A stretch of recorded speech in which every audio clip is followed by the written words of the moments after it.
Hi hello ನಮಸ್ತೆ friends. Super science master maths YouTube ಚಾನಲ್ಗೆ ಆತ್ಮೀಯವಾದ ಸ್ವಾಗತ. ಈಗಾಗಲೇ ನೀವು ಕರ್ನಾಟಕ TET 2024 ಈ ಒಂದು ಎಕ್ಸಾಮ್ಗೆ ಸಿದ್ಧತೆಯನ್ನು ನಡೆಸಿದಿರಿ ಅನ್ಕೋತೀನಿ. ನಾನು ಈ ಒಂದು ವಿಡಿಯೋದಲ್ಲಿ NCERT ಆಧಾರಿತ 10ನೇ ತರಗತಿಯ ವಿಜ್ಞಾನ ಪುಸ್ತಕದಲ್ಲಿರ್ತಕ್ಕಂಥ ಕೀ ಪಾಯಿಂಟ್ಸ್ ಅಂತ ನಾವೇನು ಕರಿತೀವಿ, ಈ ಪಾಯಿಂಟ್ಸ್ಗಳು ನಿಮಗೆ ತುಂಬ ಹೆಲ್ಪ್ಫುಲ್ ಆಗುತ್ತೆ TET ಎಕ್ಸಾಮಲ್ಲಿ ಅಂತ ಹೇಳ್ತಾ ಬನ್ನಿ ಈ ಒಂದು ವಿಡಿಯೋದಲ್ಲಿ ರಾಸಾಯನಿಕ ಕ್ರಿಯೆಗಳು ಮತ್ತು ಸಮೀಕರಣಗಳು ಒಂದು ಟಾಪಿಕ್ ಮೇಲೆ ಪ್ರಮುಖ ಅಂಶಗಳನ್ನು ನೋಡೋಣ.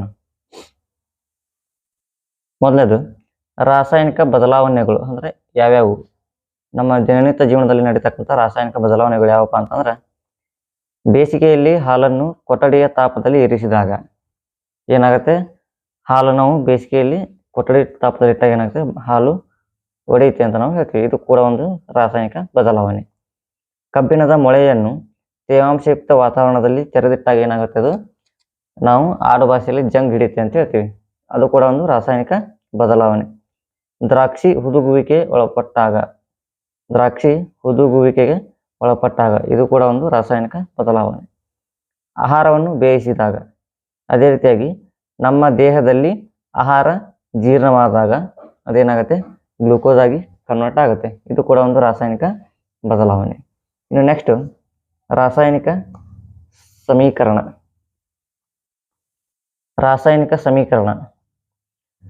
ಉದಾಹರಣೆಗೆ ಒಂದು ರಾಸಾಯನಿಕ ಕ್ರಿಯೆಯನ್ನು ತೆಗೆದುಕೊಳ್ಳೋಣ. ಏನಪ್ಪಾ ಅಂತಂದ್ರೆ, ಮೆಗ್ನೀಷಿಯಂ ಪಟ್ಟಿಯನ್ನು ಆಕ್ಸಿಜನ್ನೊಂದಿಗೆ ಉರಿಸಿದಾಗ ಅದು ಮೆಗ್ನೀಷಿಯಂ ಆಕ್ಸೈಡ್ ಆಗಿ ಪರಿವರ್ತನೆ ಆಗುತ್ತದೆ.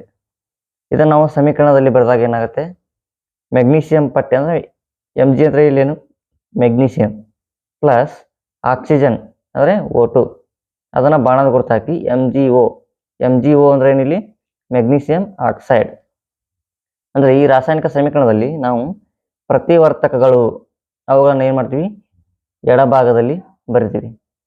ಉತ್ಪನ್ನಗಳನ್ನು ಏನು ಮಾಡ್ತೀವಿ, ಬಾಣದ ಗುರುತಿನ ಬಲಭಾಗದಲ್ಲಿ ಬರಿತೀವಿ. ಈ ಪಾಯಿಂಟ್ ನಮಗೆ ಗೊತ್ತಿರಬೇಕು. ಇಲ್ಲಿ ಮೆಗ್ನೀಷಿಯಮ್ಮು ಆಕ್ಸಿಜನ್ ಜೊತೆ ವರ್ತಿಸಿ ಮೆಗ್ನೀಷಿಯಂ ಆಕ್ಸೈಡನ್ನು ಉಂಟು ಮಾಡುತ್ತೆ. ಇನ್ನು ರಾಸಾಯನಿಕ ಕ್ರಿಯೆಯ ವಿಧಗಳು. ರಾಸಾಯನಿಕ ಕ್ರಿಯೆಯಲ್ಲಿ ಪ್ರಮುಖವಾಗಿ 4 ವಿಧಗಳಿದಾವು. ಅವು ಯಾವ್ಯಾವಪ್ಪ ಅಂತಂದ್ರೆ, ಒಂದನೇದು ಸಂಯೋಗ ಕ್ರಿಯೆ, ಎರಡನೇದು ವಿಭಜನೆ ಕ್ರಿಯೆ, ಮೂರನೇದು ಸ್ಥಾನಪಲ್ಲಟ ಕ್ರಿಯೆ, ಅದೇ ರೀತಿಯಾಗಿ ನಾಲ್ಕನೇದು ದ್ವಿಸ್ಥಾನ ಪಲ್ಲಟ ಕ್ರಿಯೆ. ಹಾಗಾದ್ರೆ ಮೊದಲನೇದು ಸಂಯೋಗ ಕ್ರಿಯೆ. ಸಂಯೋಗ ಕ್ರಿಯೆ ಅಂದ್ರೆ ಏನಪ್ಪಾ ಅಂತಂದ್ರೆ, 2 ಅಥವಾ 2ಕ್ಕಿಂತ ಹೆಚ್ಚು ವಸ್ತುಗಳು ಸಂಯೋಗವಾಗಿ ಒಂದೇ ಹೊಸ ಉತ್ಪನ್ನ ಉಂಟಾಗುವುದು ಅಥವಾ ಉಂಟಾಗುತ್ತದೆ. ಈ ಒಂದು ರಾಸಾಯನಿಕ ಕ್ರಿಯೆಗೆ ನಾವೇನು ಕರಿತೀವಿ, ಸಂಯೋಗ ಕ್ರಿಯೆ. ಏನು 2 ಅಥವಾ 2ಕ್ಕಿಂತ ಹೆಚ್ಚು ವಸ್ತುಗಳು ಕೂಡಿ ಒಂದೇ ಹೊಸ ಉತ್ಪನ್ನ ಉಂಟಾಗುವ ಕ್ರಿಯೆಗೆ ನಾವೇನು ಕರಿತೀವಿ, ರಾಸಾಯನಿಕ ಸಂಯೋಗ ಕ್ರಿಯೆ ಅಂತೇಳಿ ಕರಿತೀವಿ. ಇದಕ್ಕೆ ಎಕ್ಸಾಂಪಲ್ ಅಪ್ಪ ಅಂತಂದ್ರೆ, hydrogen plus oxygen 2H2 plus O2. H ಅಂದ್ರೆ ಹೈಡ್ರೋಜನ್, O ಅಂದ್ರೆ ಆಕ್ಸಿಜನ್. ಈ 2 ಪ್ರತಿವರ್ತಕಗಳು ಸೇರಿ ಒಂದು ಏನು ಮಾಡ್ತಾವೆ, ಉತ್ಪನ್ನವನ್ನು ಉಂಟು ಮಾಡ್ತಾವೆ. ಅದು ಯಾವುದಪ್ಪ ಅಂತಂದ್ರೆ ನೀರು. 2 ನೀರಿನ ಅಣುಗಳನ್ನು ಉತ್ಪತ್ತಿ ಮಾಡ್ತವೆ, ಹೈಡ್ರೋಜನ್ ಮತ್ತು ಆಕ್ಸಿಜನ್ ಸೇರಿ. ಅದೇ ರೀತಿಯಾಗಿ carbon C plus oxygen O2 ಬಾಣದ ಗುರುತು ಹಾಕಿ ಏನು ಮಾಡಬೇಕು, ನಾವು ಆಕ್ಸಿಜನ್ನು ಮತ್ತು ಕಾರ್ಬನ್ ಸೇರಿ ಒಂದು ಹೊಸ ಉತ್ಪನ್ನವನ್ನು ಬಿಡುಗಡೆ ಮಾಡ್ತವೆ. ಅದು ಯಾವತ್ತಪ್ಪ ಅಂತಂದ್ರೆ ಕಾರ್ಬನ್ ಡೈಆಕ್ಸೈಡ್ CO2. ಇದು ಸಂಯೋಗ ಕ್ರಿಯೆ. ಇನ್ನು ಎರಡನೇದು ಯಾವುದಪ್ಪ ಅಂತಂದ್ರೆ ವಿಭಜನೆ ಕ್ರಿಯೆ. ಒಂದು ವಸ್ತು ವಿಭಜನೆಗೊಂಡು 2 ಅಥವಾ 2ಕ್ಕಿಂತ ಹೆಚ್ಚು ಉತ್ಪನ್ನಗಳನ್ನು ಉಂಟು ಮಾಡುತ್ತದೆ. ಅಲ್ಲಿ ಸಂಯೋಗ ಕ್ರಿಯೆ ಅಂದ್ರೆ ಏನಿತ್ತು, 2 ವಸ್ತುಗಳು ಸೇರಿ ಒಂದು ಹೊಸ ಉತ್ಪನ್ನ ಉಂಟಾಗ್ತಾ ಇತ್ತು. ಇದು ರಿವರ್ಸ್ ಅಂದ್ರೆ ಅದ್ರ ಉಲ್ಟಾ. ಒಂದು ವಸ್ತು ಇದ್ದಿದ್ದು ವಿಭಜನೆಗೊಂಡು 2 ವಸ್ತುಗಳಾಗಿ ಏನು ಮಾಡ್ತದೆ, ಉತ್ಪನ್ನಗಳು ಏನಾಗ್ತವೆ ಇಲ್ಲಿ ಉಂಟಾಗ್ತವೆ. ಅದಕ್ಕೆ ಎಕ್ಸಾಂಪಲ್ ನೋಡೋದಾದ್ರೆ CaCO3 ಅಂದರೆ ಕ್ಯಾಲ್ಸಿಯಂ ಕಾರ್ಬೋನೇಟ್ ಅಂದ್ರೆ ಸುಣ್ಣದ ಕಲ್ಲು. ಇದಕ್ಕೆ ನಾವು ಉಷ್ಣವನ್ನು ನೀಡಿದಾಗ ಏನಾಗುತ್ತದು, CaO ಪ್ಲಸ್ CO2. CaO ಅಂದ್ರೆ ಕ್ಯಾಲ್ಸಿಯಂ ಆಕ್ಸೈಡ್, ಸುಟ್ಟ ಸುಣ್ಣ ಅಂತ ಕರಿತೀವಿ. ಸುಟ್ಟ ಸುಣ್ಣ ಉಂಟಾಗಿ ಅದರ ಜೊತೆಗೆ ಏನಾಗುತ್ತೆ, ಕಾರ್ಬನ್ ಡೈಆಕ್ಸೈಡ್ ಇಲ್ಲಿ ಬಿಡುಗಡೆ ಆಗುತ್ತೆ. ಇನ್ನು ಅದೇ ರೀತಿಯಾಗಿ ಇನ್ನೊಂದು ಉದಾಹರಣೆ ನೋಡೋದಾದ್ರೆ 2AgCl ಬೆಳ್ಳಿಯ ಕ್ಲೋರೈಡ್. ಇದಕ್ಕೂ ಕೂಡ ಉಷ್ಣವನ್ನು ನೀಡಿದಾಗ ಏನಾಗುತ್ತದೆ, 2Ag ಪ್ಲಸ್ Cl2 ಬೆಳ್ಳಿಯ ಜೊತೆಗೆ ಏನಾಗುತ್ತೆ ಕ್ಲೋರಿನ್ ಅಣು ಏನಾಗುತ್ತೆ ಇಲ್ಲಿ ನಮಗೆ ಹೊಸ ಉತ್ಪನ್ನವಾಗಿ ದೊರೆತೈತಿ ಅಂತ ಹೇಳ್ಬೋದು. ಇನ್ನು ಅದೇ ರೀತಿಯಾಗಿ ಮೂರನೇ ಕ್ರಿಯೆ ಯಾವುದಪ್ಪ ಅಂತಂದ್ರೆ ಸ್ಥಾನಪಲ್ಲಟ ಕ್ರಿಯೆ. ಒಂದು ಧಾತುವು ಸಂಯುಕ್ತದಲ್ಲಿನ ಇನ್ನೊಂದು ಧಾತುವನ್ನು ಪಲ್ಲಟಗೊಳಿಸಿದಾಗ ಸ್ಥಾನಪಲ್ಲಟ ಕ್ರಿಯೆ ನಡೆಯುತ್ತದೆ.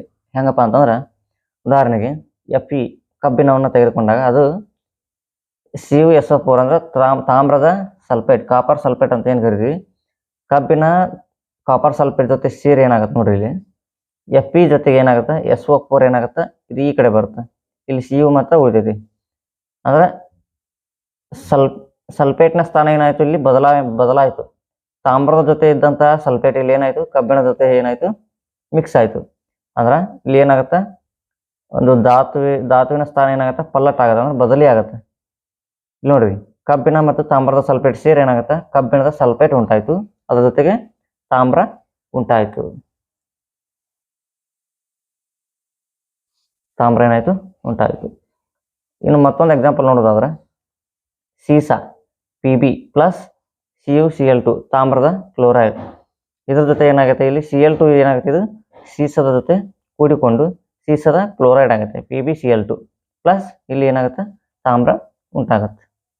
ಇದು ಏನಿದು ಸ್ಥಾನಪಲ್ಲಟ ಕ್ರಿಯೆ. ಇನ್ನು ಅದೇ ರೀತಿಯಾಗಿ ನಾಲ್ಕನೇ ಒಂದು ವಿಧ ದ್ವಿಸ್ಥಾನಪಲ್ಲಟ ಕ್ರಿಯೆ. ಅದು ಸ್ಥಾನಪಲ್ಲಟ, ಇದು ದ್ವಿಸ್ಥಾನಪಲ್ಲಟ ಕ್ರಿಯೆ.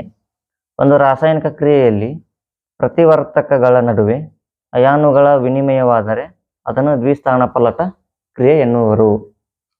ನೋಡಿ, ಒಂದು ರಾಸಾಯನಿಕ ಕ್ರಿಯೆಯಲ್ಲಿ ಪ್ರತಿವರ್ತಕಗಳ ನಡುವೆ ಅಯಾನುಗಳ ವಿನಿಮಯ. ಎಕ್ಸಾಂಪಲ್ ನೋಡಿದ್ರೆ ನಿಮ್ಗೆ ಅರ್ಥ ಆಗುತ್ತೆ ಅನ್ಸುತ್ತೆ. Na2SO4 ಸೋಡಿಯಂ ಸಲ್ಫೇಟ್ ಅಂತ ಕರಿತೀವಿ. ಅದೇ ರೀತಿಯಾಗಿ BaCl2 ಬೇರಿಯಂ ಕ್ಲೋರೈಡ್.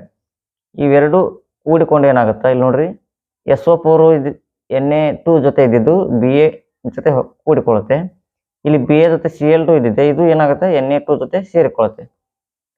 ಹಾಗಾಗಿ ಇಲ್ಲಿ ಏನಾಗುತ್ತೆ ಹೊಸ ಉತ್ಪನ್ನಗಳಲ್ಲಿ ಏನೇನು ಉಂಟಾಗ್ತಾವಪ್ಪ ಅಂತಂದ್ರೆ ಸೋಡಿಯಂ ಸಲ್ಫೇಟ್ ಇದ್ದಿದ್ದು ಬೇರಿಯಂ ಸಲ್ಫೇಟ್ ಆಗುತ್ತೆ, ಬೇರಿಯಂ ಕ್ಲೋರೈಡ್ ಇದ್ದಿದ್ದು ಸೋಡಿಯಂ ಕ್ಲೋರೈಡ್ ಆಗುತ್ತೆ. ಉಲ್ಟಾ ಅಂದ್ರೆ ಇದು ಆ ಕಡೆ ಹೋಗೋದು, ಅದು ಈ ಕಡೆ ಬರೋದು, ದ್ವಿಸ್ಥಾನಪಲ್ಲಟ ಕ್ರಿಯೆ ಅಂತ ಹೇಳಿ ಕರಿತೀವಿ. ಇದೇನಿದು ದ್ವಿಸ್ಥಾನಪಲ್ಲಟ ಕ್ರಿಯೆ. ಇನ್ನ ವೆರಿ ಇಂಪಾರ್ಟೆಂಟ್ ಟಾಪಿಕ್ ಅಂತರ್ ಉಷ್ಣಕ ಕ್ರಿಯೆ. ಯಾವ ಕ್ರಿಯೆಯಲ್ಲಿ ಶಕ್ತಿ ಹೀರಿಕೆಯಾಗುತ್ತದೆಯೋ ಅಂತಹ ಕ್ರಿಯೆಗಳಿಗೆ ಏನಂತ ಕರಿತೀವಿ ಅಂತರೋಷ್ಣಕ ಕ್ರಿಯೆ, ಅಥವಾ ಶಕ್ತಿ ಹೀರಿಕೆಯಾಗುವ ಕ್ರಿಯೆಗಳಿಗೆ ಅಂತರೋಷ್ಣಕ ಕ್ರಿಯೆ ಎನ್ನುವರು. ಇನ್ನ ಬಹಿರುಷ್ಣಕ ಕ್ರಿಯೆ ಉತ್ಪನ್ನಗಳೊಂದಿಗೆ ಉಷ್ಣ ಬಿಡುಗಡೆಯಾಗುವ ಕ್ರಿಯೆಗಳಿಗೆ. ಉತ್ಪನ್ನಗಳೊಂದಿಗೆ ಉಷ್ಣ ಬಿಡುಗಡೆಯಾಗುವ ಕ್ರಿಯೆಗಳಿಗೆ ಬಹಿರುಷ್ಣಕ ಕ್ರಿಯೆ ಎನ್ನುವರು. ಉದಾಹರಣೆ ಏನಪ್ಪಾ ಅಂತಂದ್ರೆ ನೈಸರ್ಗಿಕ ಅನಿಲ ದಹನವಾಗುವುದು, CH4 ಇದು ದಹನ ಆಗುವ ಕ್ರಿಯೆಗೆ ಏನು ಕರಿತೀವಿ ಬಹಿರುಷ್ಣಕ ಕ್ರಿಯೆ ಅಂತೇಳಿ ಕರಿತೀವಿ. ಅಂದ್ರೆ ಇದು ದಹನವಾದಾಗ ಇದನ್ನು ಉರಿಸಿದಾಗ ಅಲ್ಲಿ ನಮಗೆ ಏನಾಗುತ್ತೆ ಉಷ್ಣ ಬಿಡುಗಡೆ ಆಗುತ್ತೆ, ಇದು ಬಹಿರುಷ್ಣಕ ಕ್ರಿಯೆ. ಇನ್ನು ಮತ್ತೊಂದು ಉದಾಹರಣೆ ಏನಪ್ಪಾ ಅಂತಂದ್ರೆ ನಮ್ಮ ಉಸಿರಾಟ ಕ್ರಿಯೆ. ನಮ್ಮ ಉಸಿರಾಟ ಕ್ರಿಯೆ ನಡೆದಾಗ ಏನಾಗುತ್ತಪ್ಪ ಅಂತಂದ್ರೆ ಅಲ್ಲಿ ನಮ್ಮ ದೇಹದೊಳಗಡೆ ನಾವು ತಿಂದಂಥ ಆಹಾರದಲ್ಲಿನ ಗ್ಲೂಕೋಸ್ ಏನಾಗುತ್ತೆ ಬಿಡುಗಡೆ ಆಗುತ್ತೆ. ಇಲ್ಲಿ ಉಷ್ಣ ಅಂದ್ರೆ ಏನು, ಯಾವುದೇ ಶಕ್ತಿ ಆಗಿರ್ಬೋದು, ಉಷ್ಣವು ಒಂದು ಶಕ್ತಿಯ ರೂಪ ಆಗಿರೋದ್ರಿಂದ ಗ್ಲೂಕೋಸ್ ಏನಾಗುತ್ತೆ ಇಲ್ಲಿ ಬಿಡುಗಡೆ ಆಗುತ್ತೆ. ನಮ್ಮ ಉಸಿರಾಟ ಕ್ರಿಯೆಯು ಕೂಡ ಏನೋ ಒಂದು ಬಹಿರ್ ಉಷ್ಣಕ ಕ್ರಿಯೆ. ಮತ್ತೊಂದು ಪಾಯಿಂಟ್ ಏನಪ್ಪಾ ಅಂತಂದ್ರೆ ರಾಸಾಯನಿಕ ಸಮೀಕರಣಗಳಲ್ಲಿ ಪ್ರತಿವರ್ತಕಗಳನ್ನು ಎಡಭಾಗದಲ್ಲಿ ಉತ್ಪನ್ನಗಳನ್ನು ಬಲಭಾಗದಲ್ಲಿ ಬರೆಯುತ್ತೇವೆ. ಇದು ಸಾಮಾನ್ಯವಾಗಿ ಎಲ್ರಿಗೂ ಗೊತ್ತಿರುತ್ತೆ. ಇನ್ನು ಅದೇ ರೀತಿಯಾಗಿ ಉತ್ಕರ್ಷಣ ಕ್ರಿಯೆ ಅಂದ್ರೆ ಆಕ್ಸಿಡೇಷನ್ ಅಂತ ಹೇಳಿ ಕರಿತೀವಿ. ರಾಸಾಯನಿಕ ಕ್ರಿಯೆಯಲ್ಲಿ ವಸ್ತುವೊಂದು ಆಕ್ಸಿಜನ್ ಪಡೆದುಕೊಂಡರೆ ಆ ಕ್ರಿಯೆಗೆ ಉತ್ಕರ್ಷಣ ಕ್ರಿಯೆ ಎನ್ನುವರು. ಯಾವ ಕ್ರಿಯೆಯಲ್ಲಿ ಯಾವುದೇ ಒಂದು ವಸ್ತು ಆಕ್ಸಿಜನ್ ಅನ್ನ ಪಡೆದುಕೊಂಡರೆ ಆ ಕ್ರಿಯೆಗೆ ಉತ್ಕರ್ಷಣ ಕ್ರಿಯೆ ಎನ್ನುವರು ಅಂತ ಹೇಳಿ ಕರಿತೀವಿ. ಎಕ್ಸಾಂಪಲ್ ಅಪ್ಪ ಅಂತಂದ್ರೆ ತಾಮ್ರದ ಜೊತೆಗೆ ಆಕ್ಸಿಜನ್ ವರ್ತಿಸಿ ಏನಾಗುತ್ತೆ ತಾಮ್ರದ ಆಕ್ಸೈಡ್ ಉಂಟಾಗುತ್ತೆ, 2Cu+O2 ಏನಾಗುತ್ತೆ ತಾಮ್ರದ ಆಕ್ಸೈಡ್ ಉಂಟಾಗುತ್ತೆ. ಅಂದ್ರೆ ತಾಮ್ರ ಏನಾಗುತ್ತೆ ಇಲ್ಲಿ ಆಕ್ಸಿಜನನ್ನು ಪಡೆದುಕೊಂಡು ತಾಮ್ರದ ಆಕ್ಸೈಡ್ ಉಂಟಾಯಿತು. ಇದು ಕೂಡ ಏನೋ ಒಂದು ಉತ್ಕರ್ಷಣ ಕ್ರಿಯೆಗೆ ಉದಾಹರಣೆ. ಆಕ್ಸಿಡೇಷನ್ ಇಲ್ಲಿ ನೆನಪಿಟ್ಕೊಳ್ಳಿ, ಆಕ್ಸಿಡೇಷನ್ ಮೊದಲ ಅಕ್ಷರ ಓ ಬರುತ್ತೆ. ಸಾರಿ, ಆಕ್ಸಿಡೇಷನ್ ಮೊದಲ ಅಕ್ಷರ ಓ ಬರುತ್ತೆ. ಅಂದ್ರೆ ಆಕ್ಸಿಡೇಷನ್ ಅಥವಾ ಉತ್ಕರ್ಷಣ ಅಂದ್ರೆ ಆಕ್ಸಿಜನನ್ನು ಪಡೆದುಕೊಳ್ಳುವುದು ಅಂತ ನೆನಪಿಟ್ಕೋರಿ. ಇನ್ನು ಅದೇ ರೀತಿಯಾಗಿ ಅಪಕರ್ಷಣ ಕ್ರಿಯೆ ರಿಡಕ್ಷನ್. ರಾಸಾಯನಿಕ ಕ್ರಿಯೆಯಲ್ಲಿ ವಸ್ತುವೊಂದು ಆಕ್ಸಿಜನ್ ಕಳೆದುಕೊಂಡರೆ ಆ ಕ್ರಿಯೆಗೆ ಅಪಕರ್ಷಣ ಕ್ರಿಯೆ ಎನ್ನುವರು. ಅಲ್ಲಿ ಆಕ್ಸಿಜನ್ ಪಡೆದುಕೊಳ್ಳುತ್ತದೆ, ಇಲ್ಲಿ ಆಕ್ಸಿಜನ್ ಕಳೆದುಕೊಳ್ಳುತ್ತದೆ.